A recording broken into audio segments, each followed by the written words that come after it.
नमस्कार मंडळी, मी तुमचा लाडका मित्र वरद विजय चव्हाण आणि मी तुम्हा सर्वांचं माझ्या युट्यूब चॅनलमध्ये स्वागत करत आहे. मंडळी, आज स्वप्नील जोशी आणि खूप साऱ्या नायिका, सुपरस्टार, स्टारर एक नवीन मराठी सिनेमा आपल्या भेटीला आलेला आहे, ज्या सिनेमाचं नाव आहे बाई ग. आता बाई पण भारी देवा.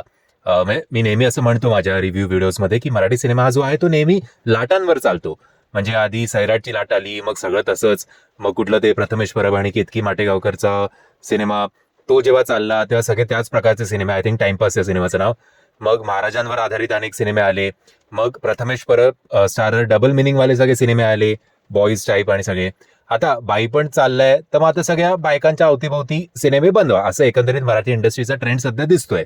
असं असून सुद्धा की हा अगदी वुमेन ओरिएंटेड सिनेमा नाहीये. म्हणजे बाई पण भारी देवा जरा वुमेन ओरिएंटेड होता, नाच ग घुमा हा सुद्धा तसाच होता. बट हा तसा नाहीये, एका पुरुषाचीही व्यथा आहे. बट सध्या सगळं रिपीट एका पाठोपाठ एक वाटत असल्यामुळे लोकांना असं वाटू शकतं की अरे अरे परत तेच काय बघायचं, आणि टायटल पण तसंच आहे.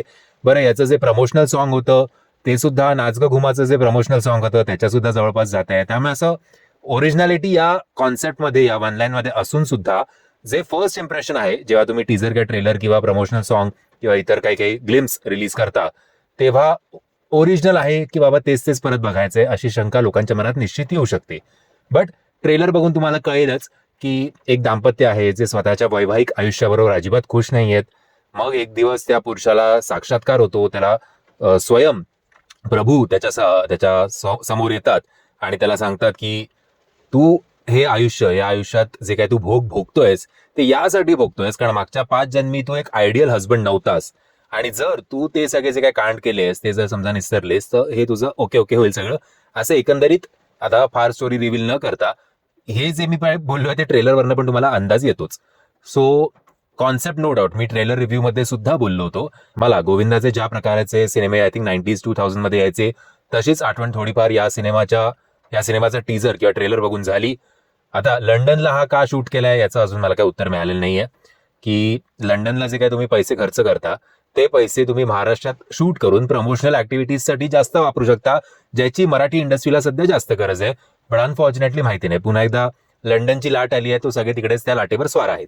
सो लंडनली असं काही फरक नाही पडत आहे या सिनेमावर.